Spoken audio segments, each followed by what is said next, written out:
Luz para Venezuela.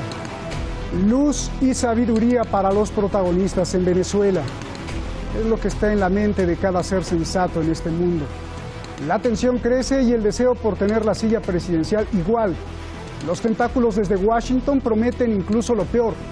Maduro muestra músculo militar, la revolución no se rinde, pero todos prometen ir hasta el final. En esta lucha donde hay traiciones, intereses, oro, militares, petróleo, diamantes y sobre todo y más que todo, intereses cruzados de las potencias del mundo. Soy Roberto de la Madrid y esta noche en Detrás de la Razón, luz y sabiduría, de lo contrario, guerra y muerte. Comenzamos.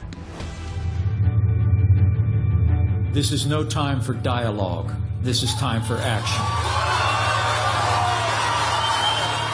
And the time has come to end the Maduro dictatorship once and for all. All options are on the table. And Nicolas Maduro would do well not to test the resolve of the United States. John Bolton, Mike Pence y Mike Pompeo son tres halcones de guerra que están obsesionados con Venezuela. Si quieres la paz, prepárate para defenderla. Well, I tweeted yesterday, I wish him a long, quiet retirement on a pretty beach far from Venezuela. And the sooner he takes advantage of that, the sooner he's likely to have a nice, quiet retirement on a pretty beach rather than being in some other beach area like Guantanamo.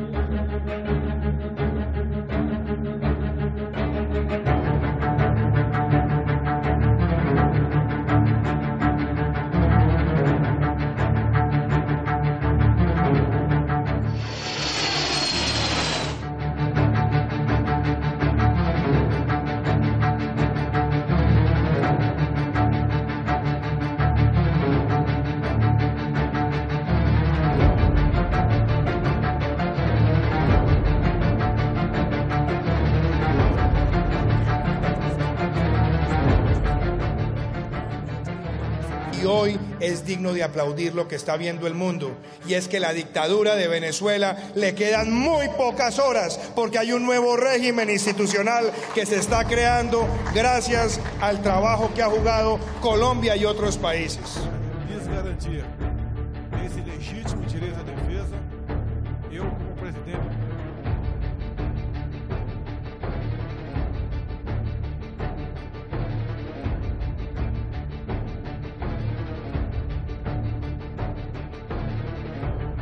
Primera vez en la historia que pasa. Eso te dice el nivel de desesperación que tienen en la Casa Blanca, porque no pueden con Venezuela. Que desconozco la autoridad irritada y dictatorial de Nicolás Maduro y reconozco al diputado Juan Guaidó como presidente encargado de la República Bolivariana de Venezuela. Seguir ordenando a la Fuerza Armada que continúe reprimiendo a nuestro pueblo es continuar con más muertes de hambre, de enfermedades y Dios no quiera de combates entre nosotros mismos. Las Fuerzas Armadas quieren cambiar, ofrecer amnistía, garantías y hay un elemento determinante a diferencia de muchos otros años. Estamos hablando directamente. Y les puedo decir que esta batalla histórica también la vamos a ganar. Vamos a salir victoriosos y diremos en el futuro, valió la pena luchar. Somos la patria de Bolívar que no se rinde ni se arrodilla a nadie. ¡Que viva Maduro! ¡Que viva la patria!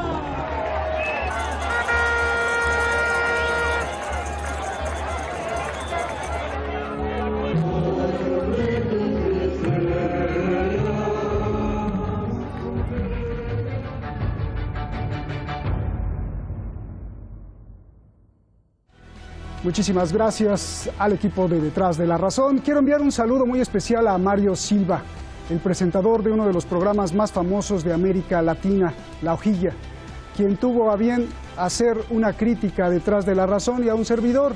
Mario, un saludo, un gusto saludarte y aprovecho la ocasión para invitarte al programa aquí, a Detrás de la Razón, para que expreses, como tú dices, la completa realidad de Venezuela. Será un placer para mí y para la audiencia del mundo. Por cierto, sí hablamos de Rusia. Fueron 2 programas sobre Venezuela que hicimos la semana pasada. En el primero hablé de Rusia y en el segundo de China, que es el que tú viste. Creo que no viste el primero. Por ello, tanto yo como Hispan TV, pero sobre todo nuestro público que nos sigue en el planeta, te invitamos al programa. Espero no rechaces la invitación. Vamos directamente con nuestros invitados, ya están ahí en el Videogol. José Antonio Ejido, analista internacional venezolano, especialista en su propio país. Un placer saludarte, José Antonio. Javier Balmaceda, politólogo en Madrid, gracias. Tenemos muchísimas preguntas, les ruego un minuto para cada respuesta. Comienzo contigo, Javier. Escuchar al presidente de un país hablar de que se acabó el diálogo para derrocar al presidente de otro, ¿qué significa esto para el derecho internacional y para la Carta de las Naciones Unidas, donde cada pueblo decide su destino? Hablo del vicepresidente de Estados Unidos, Mike Pence, quien dijo que se le acabó el tiempo y le cerró el diálogo a Maduro. Por favor. Bueno, buenas noches a todos.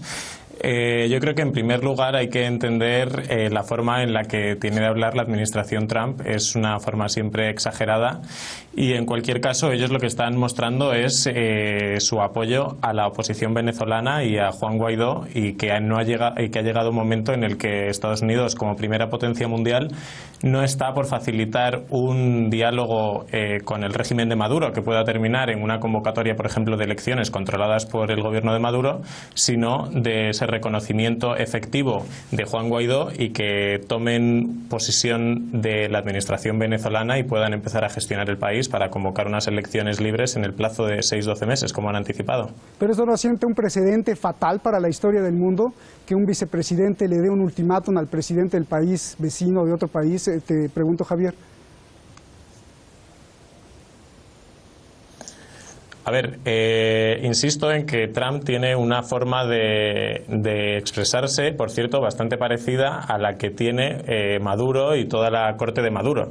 Entonces, sí, Pence se manifiesta así. En cualquier caso, lo que está diciendo Estados Unidos es que ellos, como potencia, no van a reconocer más al régimen de Maduro, sino que ahora van a favorecer que sea un ejecutivo liderado por Juan Guaidó el que saque a Venezuela de la crisis en la que está y se convoquen unas elecciones libres en la que, por supuesto, se presente quien considere. De hecho, una de las opositoras, María Corina Machado, ha reconocido que se podría presentar a esas elecciones. Bien. José Antonio, ¿cómo estás? Un abrazo. ¿Por qué amenazan con una invasión militar de Estados Unidos junto con Colombia y Brasil, pero oficialmente dicen que no habrá ninguna invasión? ¿Cuál es la verdad? Bueno, la verdad es que los Estados Unidos quisieran repetir lo que han hecho en varios países, sobre todo en los últimos 30 años, ¿no? Donde este tipo de bravuconadas, de matón de barrio, es muy frecuente en la administración.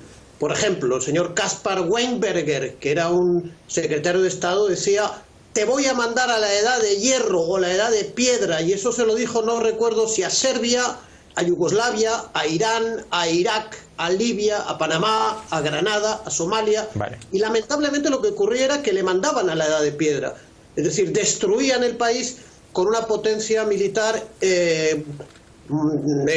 excesiva, pero además impune. El problema es que ahora la administración norteamericana quisiera también destruir Venezuela, menos los pozos de petróleo y sus instalaciones petroleras y gasíferas, pero no lo puede hacer. No lo puede hacer porque está debilitada, no tiene el dinero suficiente, no tiene el contexto internacional favorable, y es por eso que incrementa las operaciones con lo que se llaman los proxies, que no es una oposición venezolana, son unas simples marionetas venezolanas al servicio del Departamento de Estado y pagadas por ellos, y notándose la ausencia de una verdadera oposición conservadora, patriota venezolana, como la hubo en el pasado, ¿no? Y tiene que recurrir a estas marionetas y a unos gobiernos marionetas que lamentablemente para ellos están muy debilitados. No confía nada Trump y el Departamento de Estado en la fortaleza política de un Duque o de un Bolsonaro o de un Macri, porque están cercanos de caer. Entonces, un conflicto militar destruiría la estabilidad relativa que hay en América del Sur, y es muy fácil hacer la guerra en Irán o en Corea, pero es muy difícil hacerla cerca de la frontera de los Estados Unidos, y piensan que el fuego les puede también incendiar a ellos, ¿no? A los propios Estados Unidos, ¿no? Por eso se limitan a las bravuconadas de momento, ¿no? Bien. Javier, Estados Unidos está castigando con severas sanciones el petróleo de Venezuela. De hecho, el Departamento del Tesoro se está apoderando de los bienes, de los activos, del dinero. Y en respuesta, Maduro dijo que pues no saldrá ningún barco petrolero de Venezuela si no hay un pago anticipado primero. Te pregunto, ¿funcionará esto o qué opciones tiene Maduro para sobrevivir financieramente, ya que Estados Unidos quiere asfixiar económicamente al gobierno de Maduro? Hombre, pues está claro que frente a la capacidad que tenga Estados Unidos y en parte la Unión Europea de asfixiar al régimen de Maduro, ellos lo que pueden hacer es buscar oxígeno en sus grandes aliados, que son Rusia y China. De hecho, han hecho un llamamiento para que empresas chinas inviertan en Venezuela. Lo que pasa es que, además de cierta merma en la economía que haya supuesto las sanciones de Estados Unidos y de la Unión Europea, Venezuela también tiene una crisis económica derivada de una gestión nefasta del país. Entonces, la verdad, no creo que la gente que quiera ganar dinero invierta en Venezuela. En ese sentido, la verdad es que veo bastante complicado que haya una viabilidad económica en Venezuela, y desde luego todo lo que pueda hacer Estados Unidos de aportar dinero al país será a través de Juan Guaidó y además inteligentemente, como ha manifestado Juan Guaidó y como se producirá en estos días, a través de ayuda humanitaria que la gente está deseando que llegue. A tu parecer, Javier, rápido, contéstame, ¿sí habrá invasión militar o definitivamente descartada? Por supuesto que no habrá invasión militar, y no son, además, lo de que Estados Unidos se va a meter en una guerra en Venezuela, yo creo que después de la guerra de Irak, Estados Unidos ya lo ha demostrado también en la guerra de Siria, no quiere tener un papel protagonista en conflictos armados para nada. O sea, no le interesa, sale muy caro y no es esa la intención. Y además creo que es que aquí el error es pensar que esto es una operación que surge del despacho Val. Esto es una operación que surge de la posición venezolana, de Leopoldo López en concreto, que por supuesto ha querido contar con el apoyo de Estados Unidos, por lo que implica en cualquier causa que tengas de política internacional contar con el apoyo de la primera potencia del mundo. Bien. Dos cosas, José Antonio. Aunque no haya disparos, también es una guerra el asfixiar a un país económicamente. ¿Esto está contemplado en el derecho internacional o en la Carta de Naciones Unidas, donde pues cada pueblo decidiría su destino? Esa es la primera pregunta.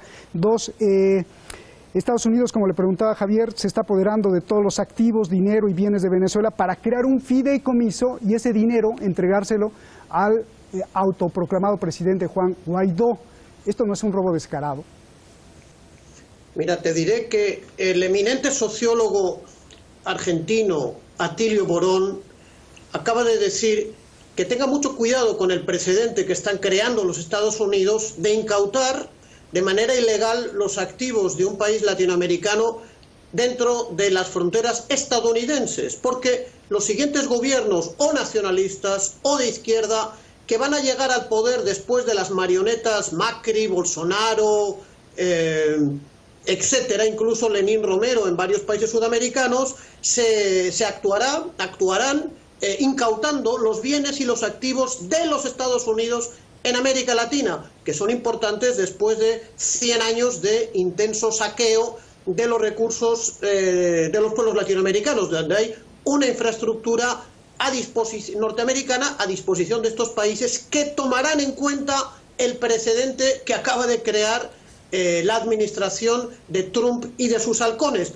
La primera cuestión que me has dicho, te diré, si habría un derecho internacional activo y no unas instituciones internacionales multilaterales secuestradas o medio secuestradas por Estados Unidos y sus aliados, que son cada vez menos y que se autopresentan como la comunidad internacional, un grupo de halcones que saquea los recursos de un país pobre del tercer mundo, y me estoy refiriendo al señor Trump, al señor Abrams, al señor Pompeo, al señor Marco Rubio, al señor Bolton, por supuesto que no tardarían mucho tiempo en comparecer ante una corte internacional para ser condenados, como ya pasó en el caso de la administración Reagan, que fue condenada por poner minas en el puerto Corinto, el único puerto que tenía Nicaragua en los 80, pero lamentablemente hemos retrocedido mucho en derecho internacional y este grupo de halcones de momento parecen impunes. Lo que pasa es que esto es un conflicto efectivamente de hegemonía mundial y los Estados Unidos no tienen ya muchas más cartas que jugar para evitar que Venezuela salga victoriosa y que Rusia se consolide como la primera potencia mundial. Por lo tanto, estamos ante un cambio de era y un cambio de hegemonías ante el mundo, y probablemente Venezuela sea el último intento que tienen los Estados Unidos de mantener su hegemonía en el patio trasero, lo que ellos siempre han considerado el patio trasero. Y Venezuela más patio trasero petrolero que ningún otro país latinoamericano. Pero esto, en medio de grandes sufrimientos para el pueblo venezolano por culpa de estos halcones, está a punto de terminar. No va a durar mucho tiempo. Bien, Javier, si estás de acuerdo con José Antonio, pues bien, si no, me das tu réplica. Y además te pregunto, ¿qué tiene que ver el presidente de Colombia, el presidente de Brasil, la guerrilla del ELN de Colombia y Nicolás Maduro? ¿Cómo todos estos actores se relacionan? Porque todos hablan de democracia y justicia social. Por favor. Bueno, yo creo que lo que está sucediendo en Venezuela surge en parte, tiene un elemento político, pero también tiene muchísimo protagonismo aquí la crisis humanitaria. Como en tantas otras revueltas y revoluciones en contra del poder, como fue por ejemplo la primavera árabe, el detonante realmente es una crisis económica en la que la gente empieza a pasar hambre y ya se rebela contra lo que está sucediendo. Yo creo que es Maduro el que ha llevado a Venezuela a una situación en la que la gente pasa hambre, tiene que hacer colas para recibir unas cartillas de razonamiento, se producen cosas absolutamente absurdas en un país con tanto petróleo, como que no haya plástico para hacer un carnet de identidad, y esa situación la ha llevado Maduro, aunque luego la retórica le permite dar una vuelta y hablar de toda esa conspiración americana que hay de los yanquis, etcétera. ¿Por qué habla Colombia? Refiriéndome a la segunda pregunta, ¿por qué habla Colombia o Brasil? Bueno, pues es que Colombia está recibiendo a millones de venezolanos, son vecinos y obviamente no quieren esa degradación del país. Es que en Venezuela lo que se está produciendo es una auténtica crisis humanitaria. Es decir, es que son tus vecinos los que se están muriendo de hambre. Por supuesto que Colombia tiene algo que decir, Brasil en menor medida, pero también. Luego, que el presidente de Brasil en este momento sea del perfil que sea es otro tema, pero Brasil tiene algo que decir porque es una cuestión de política de vecindad. Bien, José Antonio, el presidente Nicolás Maduro ha dicho que el autoproclamado presidente Juan Guaidó le está haciendo un grave daño a la patria. Me imagino que coincides tú, además de ser obediente a las fuerzas extranjeras de Estados Unidos, como dices tú, marioneta. Pregunta, si Juan Guaidó está usurpando la figura presidencial y está infringiendo la ley y haciéndole daño al país, ¿por qué Maduro no lo manda a arrestar? Pues es cierto, es una excelente pregunta, porque desde luego las autoridades catalanas que llamaron a un referéndum ilegal para la independencia de Cataluña llevan un año presas, ¿no? Y entonces no hay sanciones contra el gobierno español porque viola los derechos humanos, ¿no? Es una muy buena pregunta y la respuesta sería: Venezuela no es una dictadura, todavía la Fiscalía General de la República no ha ordenado la captura de este señor que ha violado varias leyes de la República, y eso seguramente se debe a que hay una cierta prudencia en las autoridades para tratar de buscar una solución política para el país, sin olvidar que el partido político al que pertenece este individuo es una creación del Departamento de Estado norteamericano, que escindió varios partidos que existían de la antigua derecha conservadora. Su partido Voluntad Popular y su dirigente Leopoldo López, que sí está encarcelado por sus crímenes al frente de la guarimba del 2017, no son más que creación del Departamento de Estado, y lo que prefieren es tratar de negociar con el gobierno norteamericano hasta donde puedan, y lo que hagan sus marionetas es algo realmente secundario y consecuencia de las negociaciones en las que sin duda va a intervenir no solo Venezuela, sino muy probablemente Rusia y China también, José Antonio, que tienen mucho que decir. José Antonio, ¿qué falló en Venezuela?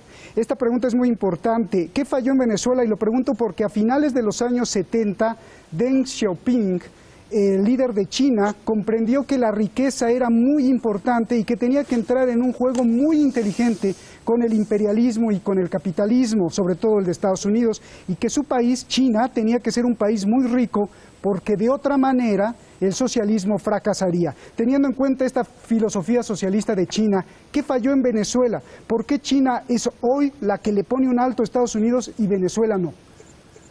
Sí, muy interesante lo que me preguntas, un poco largo de responder, pero te diré que, por un lado, China creó en los años 50 una base industrial que Venezuela no ha tenido. China realizó a partir del 49 una profunda revolución nacional democrática de tipo anticolonial, y Venezuela ha hablado de revolución, pero está en un proceso de liberación electoral y constitucional que no ha permitido ver claro que efectivamente el gran problema del país es superar el modelo rentista petrolero que fue instalado por los estadounidenses a partir de 1908, que se dice rápido, con la dictadura que los norteamericanos establecieron, porque a lo largo del siglo XX el imperialismo norteamericano estableció como 4 o 5 dictaduras. La primera, la de Gómez, le entregó a los norteamericanos, a los ingleses y a los holandeses casi la mitad del país en concesiones petroleras y deformó absolutamente la economía petrolera. Entonces el presidente Chávez fue muy exitoso en distribuir la renta petrolera, en combatir la profunda pobreza del país, como lo reconocen las cifras del Banco Mundial, de todas las instituciones europeas, internacionales y mundiales más o menos objetivas, pero no ha funcionado el cambio de un modelo económico realmente diversificado y productivo. Y no lo digo yo, lo dice el propio presidente Maduro, que ha reconocido que el modelo económico de ellos ha fracasado, y el año 2018 dijo: nuestras 70 empresas públicas están en números rojos. O sea que yo no tengo nada más que agredir, sino que sin duda un país petrolero tiene que cambiar. Déjame ir con Javier. Javier, varios portavoces de la ONU han advertido que el golpe de Estado que está tratando de hacer Juan Guaidó traerá consecuencias económicas devastadoras. Te pregunto, ¿la Unión Europea y los países de América Latina que apoyan y reconocen a Juan Guaidó son conscientes y son responsables de esto? Bueno, yo creo que hablar de un golpe de Estado por parte de Juan Guaidó no es apropiado. Y si tengo un segundo para replicar lo que estaba diciendo antes José Antonio, venga. Yo creo que no se detiene a Juan Guaidó. Sí, muy rápidamente, no se detiene a Juan Guaidó porque el régimen ya no tiene capacidad de hacer eso, porque se vendría todo abajo, y aparte porque, como están reportando los opositores en Venezuela, los policías están llenando las manifestaciones del chavismo para poder ver imágenes en la televisión con esas manifestaciones supuestamente multitudinarias. Que cuando Juan Guaidó llegue a la presidencia efectiva seguirá abriendo crisis humanitaria, desde luego, pero una de las cartas muy inteligentes que está jugando Juan Guaidó y toda la oposición venezolana es que la ayuda humanitaria que va a llegar a Venezuela y que va a suponer que el ejército y las fuerzas que controlan las fronteras dejen entrar esa ayuda humanitaria que viene de los aliados de Guaidó, esa ayuda humanitaria es deseada y es necesitada por la población venezolana que está pasando hambre. Es decir, sí, habrá crisis humanitaria, pero desde luego tendrán el apoyo de muchos países que intentarán que esa transición democrática también sea una transición de salida de la crisis humanitaria. Gracias, Javier. No me quiero ir sin hacerte esta pregunta, José Antonio. ¿Por qué Uruguay y Bolivia, quienes apoyan a Maduro, participarán en un foro convocado con la Unión Europea para buscar elecciones presidenciales en Venezuela? Y dos, muy importante esto, ¿por qué hoy China revela que ha mantenido contacto tanto con Maduro como con los opositores, con Guaidó? El Ministerio de Exteriores de China, a través del Global Times, que es el periódico importante y oficial de China, dejó claro que no importa para qué lado cambie la situación, pero la relación seguirá con Venezuela. Esto es grave, ¿no? Dame tu análisis. Mira, te diré que en realidad no conozco este dato que mencionas, pero al comienzo de la crisis en Siria, 2011, que fue otra agresión del Departamento de Estado que envió miles de terroristas para destruir la República Árabe Siria, ni China ni Rusia han tenido una declaración tan fuerte en contra de esta intervención en Siria imperialista y terrorista. En estos momentos, a favor de Venezuela, han hablado con mucha claridad desde el comienzo, señalando su compromiso con el gobierno constitucional del presidente Maduro y una advertencia muy seria a los Estados Unidos de que no van a tolerar las injerencias habituales en otros casos en Venezuela. No lo van a tolerar de ninguna manera. Se nos acabó el tiempo. Gracias, José Antonio. Javier, un abrazo a los dos. Buenas noches aquí en Teherán y por este ejercicio de dos voces. Estamos asistiendo a un nodo crucial en la historia de América Latina. Una América invadida, lastimada y humillada de pies a cabeza, quizá por el simple hecho de que las migraciones de Asia llegaron hasta el último momento, a diferencia de las indoeuropeas que dejaron de ser nómadas mucho antes para desarrollarse centurias antes. Es quizá por eso que América Latina ha sido incapaz de unir sus fuerzas para tener una voz decisiva en el planeta. Pero quizá hoy es tiempo, cuando el mundo cambia de polos y los sistemas antiguos pudieran estar cayendo. Aprovechemos ese tiempo los latinoamericanos. Buenas noches.